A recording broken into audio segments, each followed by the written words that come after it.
e ele então escreve essa carta para esses judeus crentes que estavam passando por grandes dificuldades. E na última quarta-feira nós mostramos porque Tiago fala que nós não devemos ser apenas ouvintes, mas operosos praticantes da palavra. E ele dá então três exemplos do que significa praticar a palavra de Deus. E esses três exemplos, eles são três características da verdadeira religião. E aí nós observamos nos versículos 26 e 27 do capítulo 1 que aquele que é verdadeiramente religioso, ele põe freio, cabresto na sua língua. Ou seja, ele busca controlar a sua linguagem, falar aquilo que realmente convém. Ele não se deixa levar pelas fofocas, pela maledicência e por aquilo que não convém. Ele procura guardar os seus lábios. A segunda característica da verdadeira religião é que aquele que é verdadeiramente crente em Cristo Jesus, ele tem compaixão dos necessitados e age no sentido de ajudá-los, no caso aqui, os órfãos e as viúvas nas suas tribulações. E a terceira e última característica da verdadeira religião, e é uma maneira prática de obedecer a palavra de Deus, é guardar-nos ou guardar-se incontaminado do mundo, ou seja, não sermos influenciados pelo mundo. E nessa parte aqui, então, nós tivemos uma breve discussão, um breve interesse ali, surgiu. Então, resolvi falar hoje sobre esse tema, a partir dessa última afirmação aqui do nosso texto, que diz que, e a si mesmo guardar-se incontaminado do mundo. Então, esse é o nosso texto base que nós vamos usar aqui no nosso estudo. Então, vamos tentar aí discutir, conversar, trabalhar esse tema, e aí os irmãos podem sim interromper, podem perguntar para a gente ir interagindo a fim de compreender melhor esse assunto.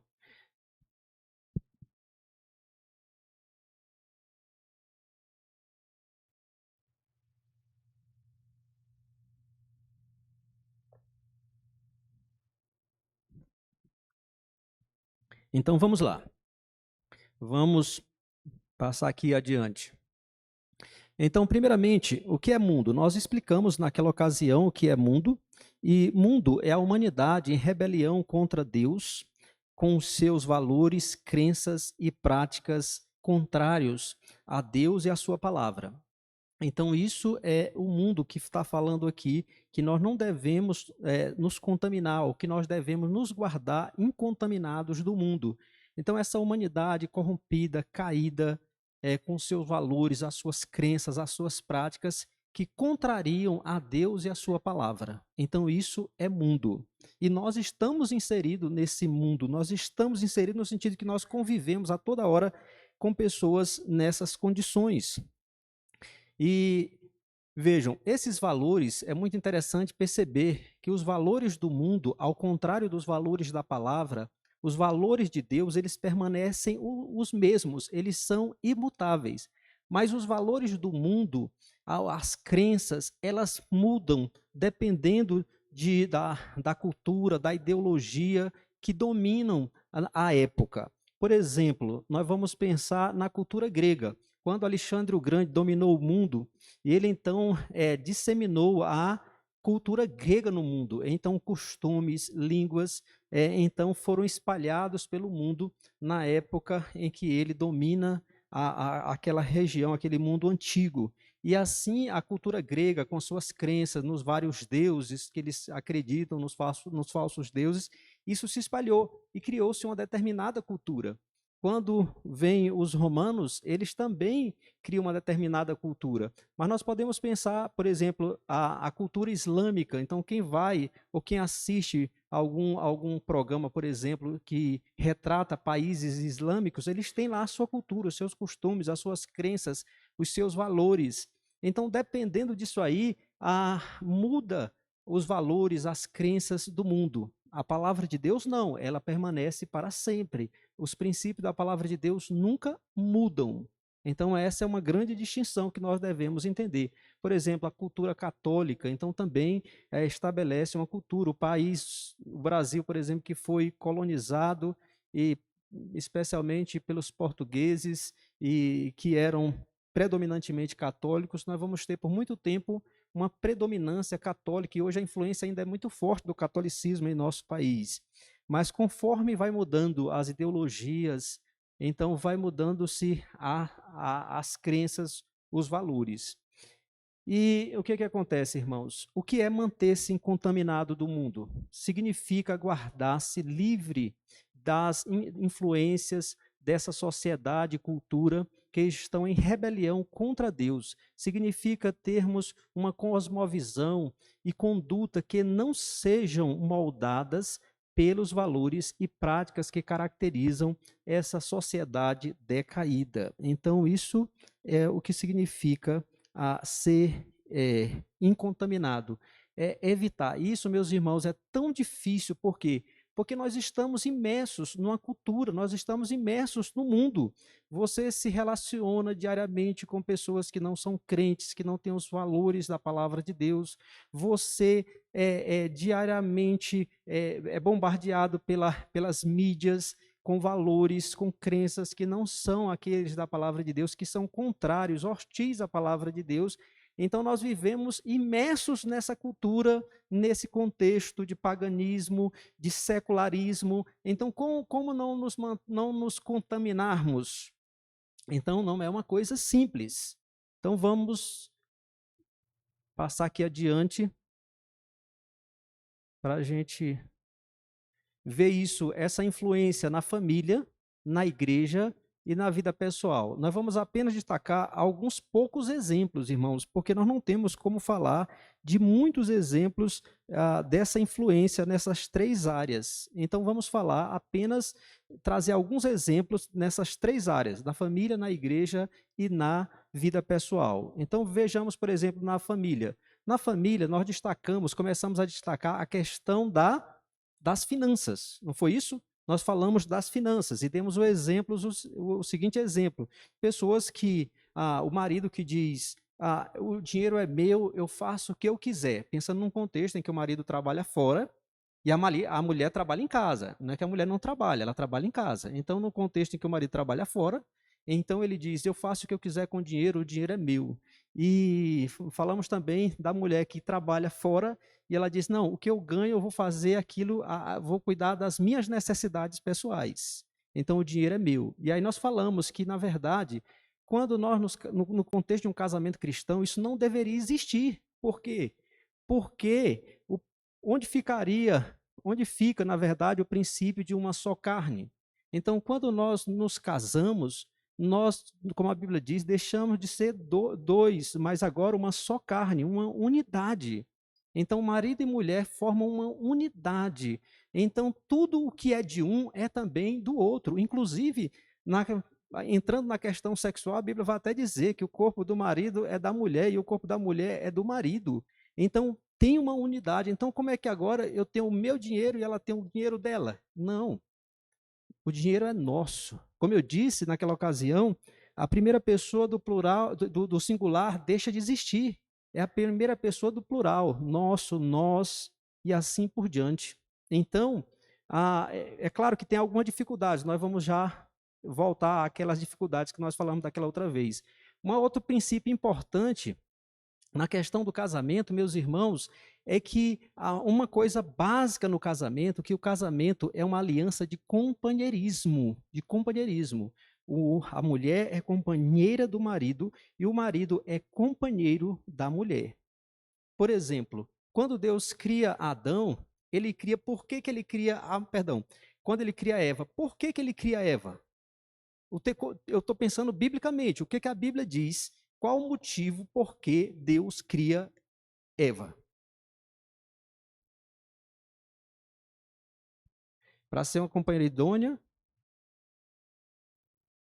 porque Adão estava só. E porque ele estava só, ou seja, solitário, sem ninguém, sem companheiro, sem companheira, sem companhia. Tinha ali, por exemplo, muitos animais, ele sai nomeando os animais, mas entre os animais não existia ninguém que era compatível.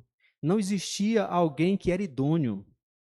Então o que Deus faz? Porque ele está só, Deus cria a mulher. Uma auxiliadora idônea. E aí une esses dois. E agora a criação está completa. porque agora o casal, o marido tem a sua companheira. E quando a mulher vem à existência, ela já encontra um companheiro. E é interessante, meus irmãos, eu não vou ler esses textos, mas se você ler, por exemplo, Malaquias, capítulo 3, capítulo 2, lá diz assim, que Deus ele não atende às orações daqueles judeus ali, porque eles estavam abandonando a mulher, a companheira da sua mocidade. O texto usa essa expressão, a companheira da tua mocidade. Ou seja, os homens estavam se separando das mulheres, abandonando e se unindo, inclusive, com mulheres de outras nações, e Deus disse, eu não ouço as orações de vocês, porque eu fui testemunha da aliança de vocês, e vocês abandonaram a mulher, a companheira da sua aliança, ou da sua mocidade. E no texto de Provérbios 2, 16, 17, lá vai dizer que a mulher adúltera deixa o seu amigo, no esposo no caso, para ficar com outra pessoa. Então, o que mostra que o casamento é uma aliança de companheirismo. Então, como é companheirismo se eu quero dividir? Como é companheirismo se eu digo, não, isso aqui é meu, isso aí é teu. Tu cuida do teu e eu cuido do meu. Que companheirismo é esse?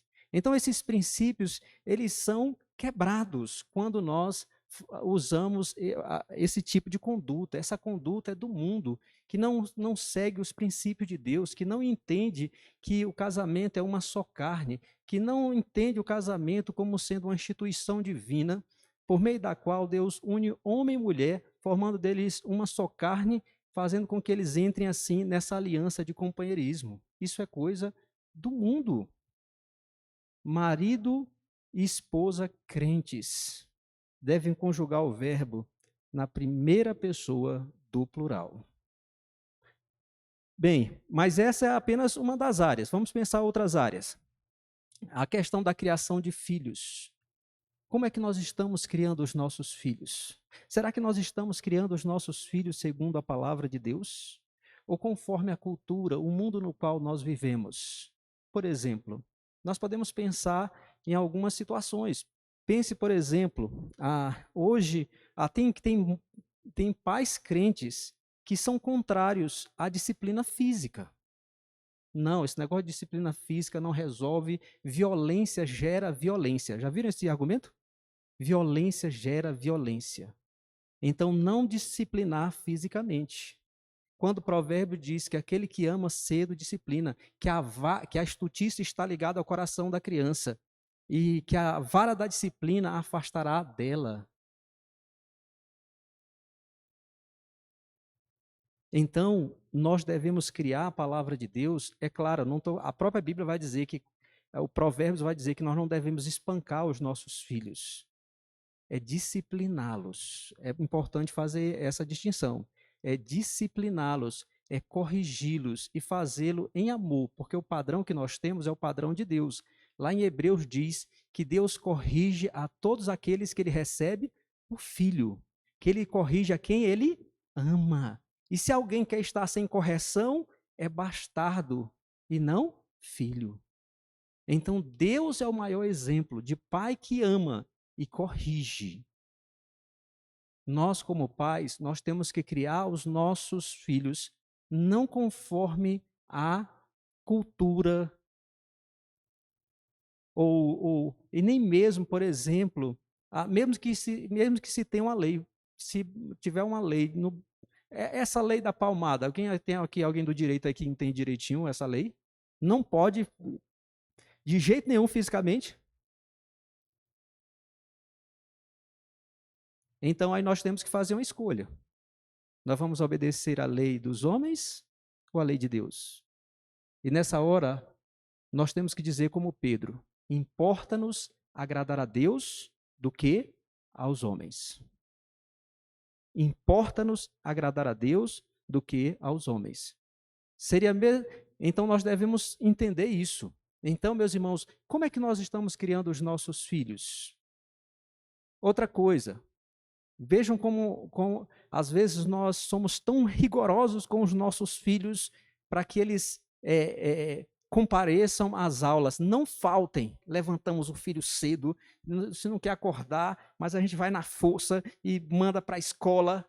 mas quando é no domingo, 9 horas, a escola bíblica, não, meu filho está cansado. Vou deixar ele em casa dormindo, descansando. Foi uma semana corrida. Isso está de acordo com a palavra de Deus? Isso está certo?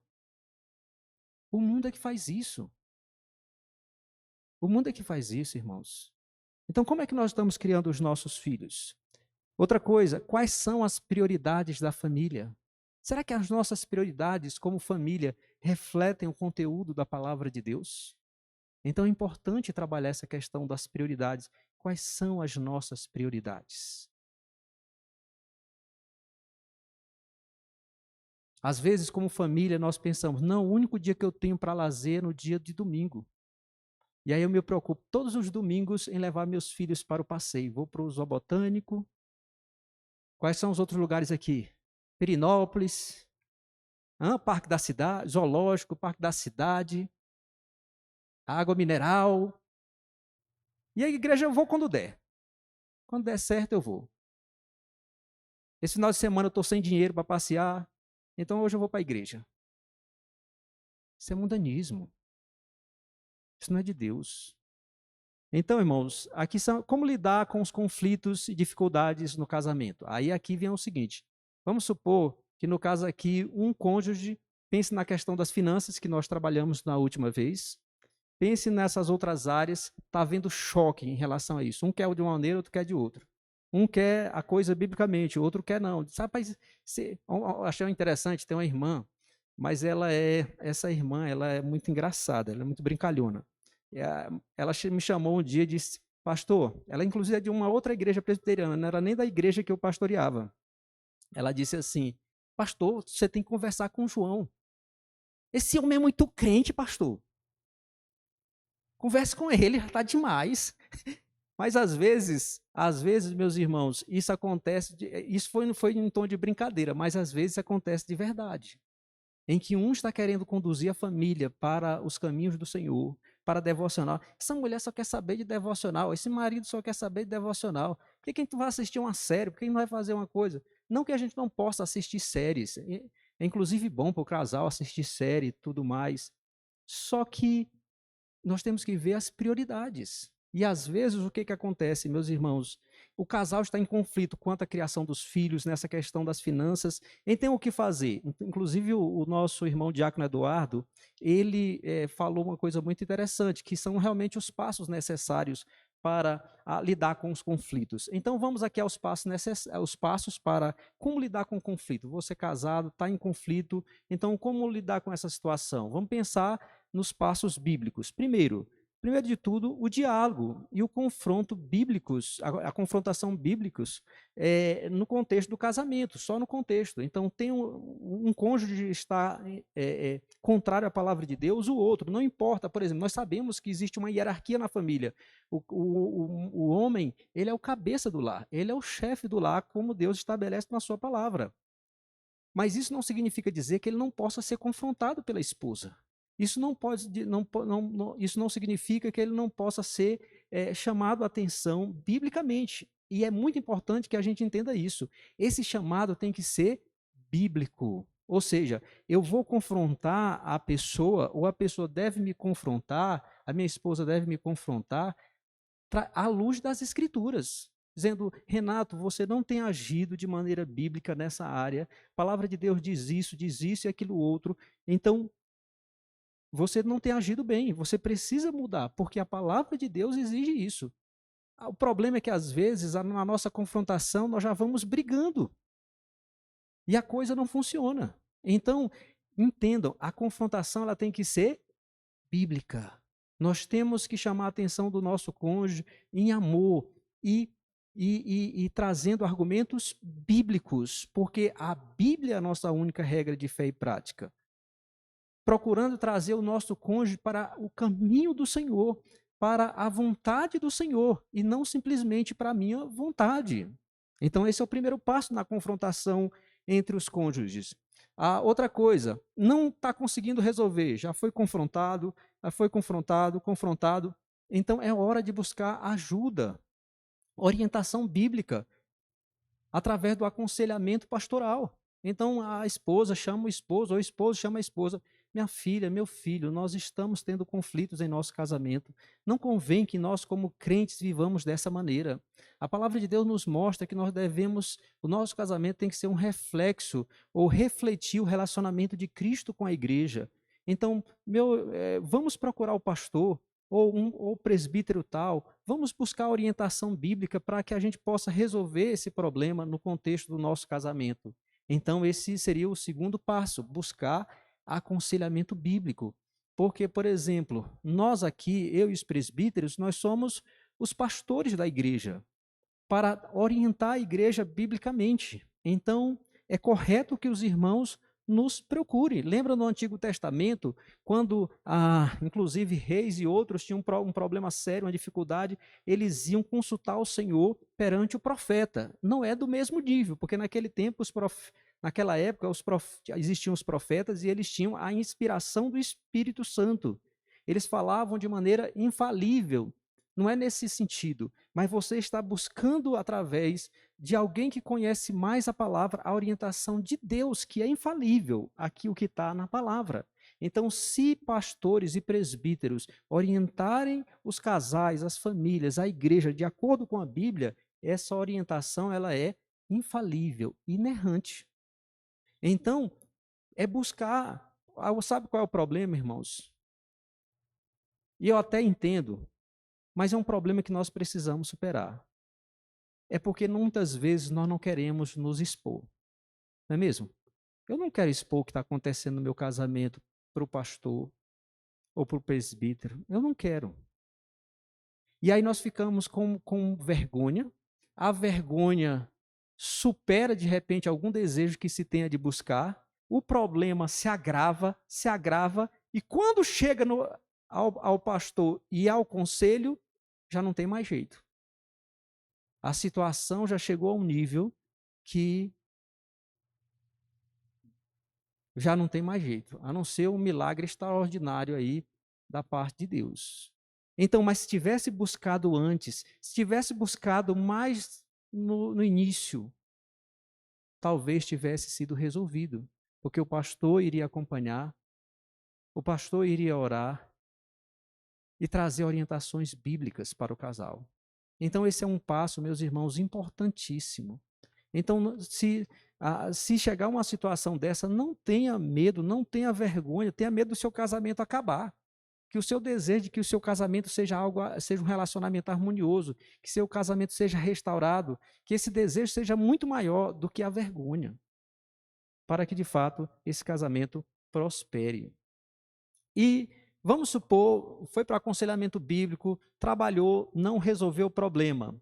Aí, o cônjuge deve apresentar uma queixa perante o conselho, porque o conselho vai tratar isso de maneira disciplinar, para corrigir aquele problema.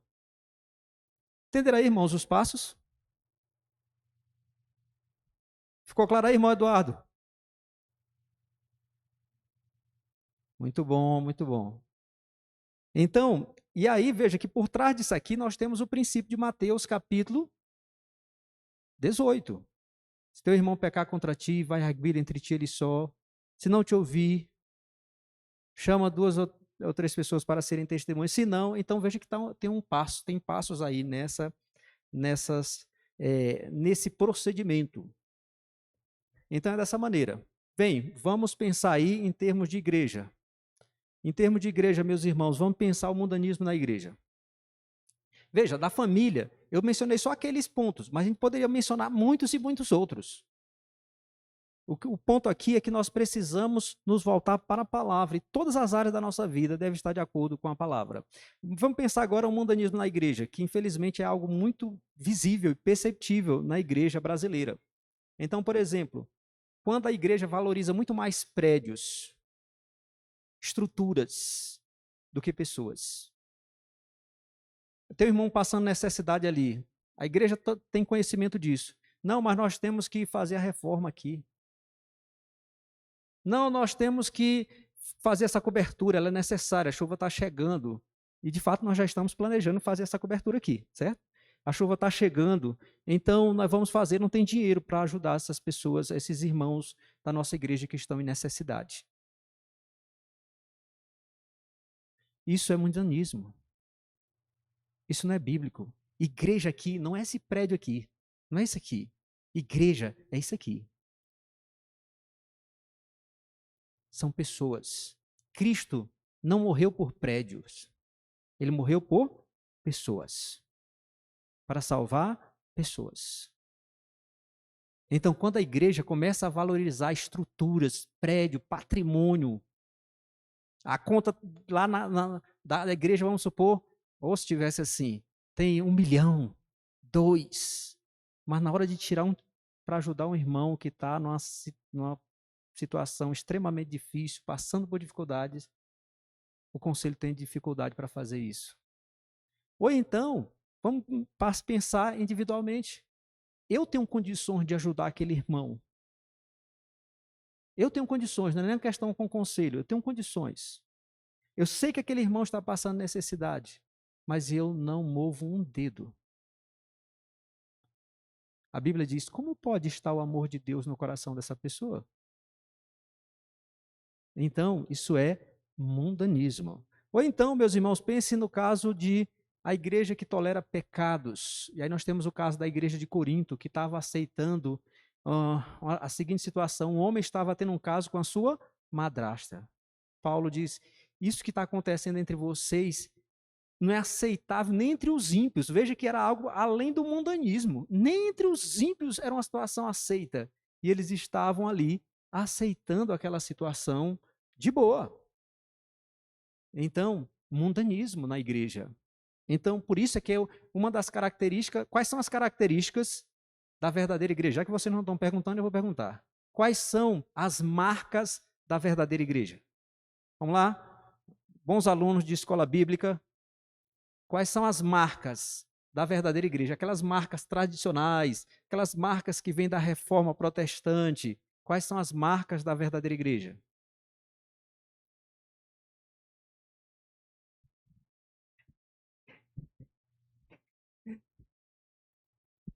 A pregação fiel das Escrituras. Sola Escrituras. Então, a característica, as marcas da verdadeira igreja são a pregação fiel das Escrituras. Segundo lugar, a administração correta dos sacramentos. Terceiro, o exercício fiel da disciplina cristã. A igreja verdadeira, ela zela pela santidade da igreja. Ela zela pela honra de Cristo. E ela zela, inclusive, disciplinando, zela pelo bem-estar do membro faltoso. Então, uma igreja que tolera o pecado no seu meio, no seu seio, é uma igreja que está vivendo igual ao mundo. Outra coisa, quando há partidarismo e acepção de pessoas na igreja. Então, partidarismo, aqui é minha panelinha, eu não estou nem aí para vocês, quero saber dos irmãos aqui. Eu sou de Paulo, eu sou de... Ou então vamos contextualizar, eu sou do Renato, eu sou do Edgar, eu sou do Ivo, eu sou do Rogério. Não, eu sou do Fábio. Paulo perguntou, vem cá, me diga uma coisa. Cristo está mutilado? O corpo dele está dividido, a perna para um lado, o braço para o outro. Não são vocês o corpo de Cristo? Outra coisa, eu pergunto para vocês: quem foi que morreu por vocês na cruz? Foi Paulo? Foi Apolo? Foi Pedro? Foi Renato? Foi Fábio? Foi Rogério? Foi Edgar? Quem morreu por vocês na cruz? Foi o Senhor Jesus. Nós devemos estar unidos em torno dele, em torno de Cristo. E não de pastor A, B, C ou D. Em torno de Cristo. Aí Tiago vai tratar, que é o nosso próximo estudo, a respeito da acepção de pessoas, que é mundanismo. Entra ali um cara todo bem vestido, com a chavezona aqui de uma... Qual é um carro aí massa aí? SW4, Ferrari. Eu nem sei se Ferrari tem chave. De repente nem tem. Entra aqui E aí a igreja, ó, chega, abraça, senta aqui, lugar de honra. Aí por outra porta entra aquele irmãozinho, camisinha rasgada, de chinelinha. Havaiana não. Havaiana é cara agora. Meu amigo, a Havaiana virou coisa de rico. Mas chega ali, aí ninguém nem liga para ele. Será que isso acontece na igreja? Será que acontece? Irmãos, Tiago vai dizer aqui, nós vamos estudar na próxima quarta-feira, se Deus nos permitir. Isso é mundanismo. Nós estamos julgando as pessoas pelo que elas têm e não por que elas são. Então, não, isso é mundanismo. Então, mundanismo na igreja, infelizmente isso acontece. Na vida pessoal, para a gente caminhar para o final, que já está acabando nosso tempo. Então, por exemplo, na vida pessoal, quando eu quero me dar bem tudo, não importa o como, se eu não cometer, se eu não matar ninguém, se eu não fizer assim, grandes atrocidades, mas uma mentirinha aqui, uma mentirinha ali, para eu levar vantagem, tudo bem. Aquele jeitinho brasileiro. Isso é mundanismo. Isso não deve fazer parte. Nós devemos amar o próximo como a nós mesmos. Então, se eu não quero fazer o mal, se eu não quero que ninguém me engane, me enrole, eu não devo fazer isso com a outra pessoa. O entendimento, hoje isso aqui está muito em voga. Todo amor é válido, é lindo, o que importa é o amor. Para nós, não. Para nós existem as formas bíblicas corretas de amor. E o que passado que a Bíblia diz é pecado. O que passado que a Bíblia diz é pecado. Então, quais são os problemas, irmãos? Quando nós, seja na nossa vida pessoal, no contexto da igreja ou da família, nós, então, somos mundanos, por assim dizer. Então, nós vamos ter problemas com Deus, porque a palavra de Deus diz que aquele que quiser ser amigo do mundo, constitui-se em inimigo de Deus. Nós vamos ver que aquele que ama o mundo e as coisas que há no mundo, o amor do Pai não está nele. Nos diz aí 1 de João. Outra coisa, nós vamos ter problemas familiares. O exemplo de ali, depois vocês leiam 1 Samuel, os primeiros capítulos, que ali era o sacerdote e os seus filhos, ele eram corruptos. Eles se deitavam com mulheres, eles eram sacerdotes também, vejam, é como se fossem os pastores.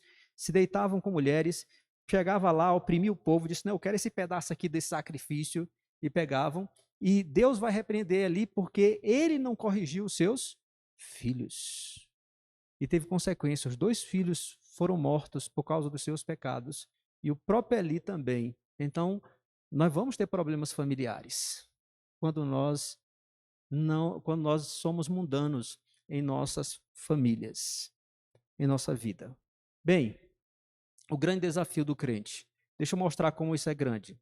A si mesmo guardar-se incontaminado do mundo. Então percebam, irmãos, que é muito difícil isso aqui. Por quê? Porque pense nisso aqui. Nós temos um peixe, imagine essa situação. Um peixe que está dentro d'água. Como é que um peixe vai estar dentro d'água e não vai se molhar? Não é mesmo? Esse é o nosso desafio, mantermos-nos na água sem sermos molhados por ela. Por que eu estou dizendo isso? É claro que isso é uma hipérbole, mas por que eu estou dizendo isso? Porque nós estamos inseridos no mundo. Nós estamos em todo a nossa volta, todos os dias, não tem, nós estamos, como eu disse, se a gente vai para a escola, se a gente vai para o trabalho, se a gente fica em casa, assiste televisão, ou faz uma pesquisa na internet, ou no celular, nós estamos em contato com a cultura o tempo todo. Uma cultura corrompida pelo pecado. Então, nós estamos imersos. E, como crentes, nós não somos chamados a sair desse contexto. Nós somos chamados a não nos contaminarmos com ele. Então seria mais ou menos o seguinte: estar na água, mas não sermos molhados por ela. Como isso é possível? Como fazer isso? Resposta: como a Bíblia diz, não vos conformeis com este século, mas transformai-vos pela renovação da vossa mente. Como Pedro diz, que nós não devemos ser moldados pelas paixões que tínhamos anteriormente, mas, segundo é santo aquele que nos chamou, sejamos santos nós mesmos em todo o nosso procedimento. Então, irmãos, como é que nós vamos fazer? É exatamente nos enchendo disso aqui, da palavra de Deus. Isso aqui é que vai nos dar aquela capacidade de sermos, por assim dizer, ou de estarmos impermeáveis com a palavra do Senhor, habitando, residindo em nosso coração. Quando nós priorizamos isso aqui, estudamos, aprendemos e colocamos em prática, temos de fato a palavra como regra e fé. Então, é a maneira como nós podemos, a regra de fé e prática. Então, é a maneira que nós temos para vencer o mundo. E aí, eu queria dar 2 exemplos aqui. Primeiro de Daniel e de seus amigos. Vocês lembram? Porque o de Daniel é muito importante. Daniel e seus amigos, eles viveram numa cultura completamente contrária. Eles viveram na Babilônia, um povo pagão, ímpio, idólatra. Enquanto estava lá na nação de Israel, lá eles podiam viver de acordo com a palavra. Lá eles podiam seguir a sua religião, ter o culto lá no templo e tudo. Mas quando eles foram tirados de lá e levados para a Babilônia, eles agora estão numa cultura totalmente ímpia. Mas se você olha para Daniel, Sadraque, Mesaque e Abdenego, que são os amigos de Daniel, eles vão se manter fiéis, embora numa cultura ímpia. E o mais, eles vão se manter fiéis, mas não guardados, vamos dizer assim, num quarto ou numa redoma. Não, eles vão ter uma vida ativa. Eles vão ser, por exemplo, Daniel vai ser político, vai ser governador, os seus colegas também vão exercer funções públicas, e nesse contexto de funções públicas, eles são fiéis, eles mantêm-se incontaminados do mundo. Então é possível quando nós priorizamos a Deus e a sua palavra. O segundo exemplo é de Paulo, nesse texto, que Paulo diz que, Paulo, como eu disse, ele era versado em 3 culturas, a hebraica, a grega e a romana. E aí ele diz que quando ele estava com aqueles que não têm lei, ele agia como se estivesse sem lei. Não estando sem a lei de Cristo, ele diz assim. Quando ele estava com o judeu, como se ele mesmo tivesse debaixo da lei, para ganhar o maior número possível. Ou seja, ele está nos diversos contextos, sempre preservando a palavra de Deus, o evangelho de Cristo, para ganhar o maior número possível, não se contaminando. Então, irmãos, é assim que nós devemos viver. É fácil? Não, não é fácil. Eu quero fazer aqui 2 indicações para a gente finalizar. Esse primeiro livro aí, muito bom, Vencendo o Mundo. Esse livro é baseado naquele versículo. O que é que vence o mundo senão a nossa fé? Lá em 1 de João que está aqui pertinho, ele vai dizer no capítulo 5 o seguinte, e é com base nesse versículo que esse livro aí, ele é escrito, que ele pergunta o seguinte.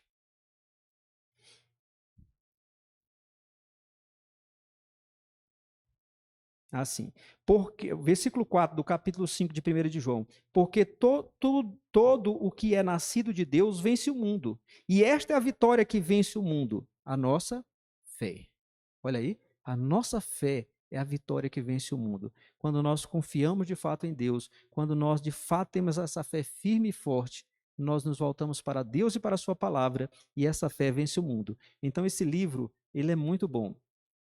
E o outro também é muito bom, que é Amando a Deus no Mundo. Inclusive, ele vai trabalhar o livro de Daniel, alguns aspectos aqui do que eu mencionei.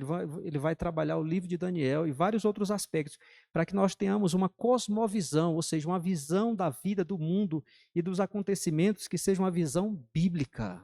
Uma visão bíblica. Então, esses 2 livros quero indicar aí para os irmãos para se aprofundarem nesse assunto. Alguma pergunta, irmãos?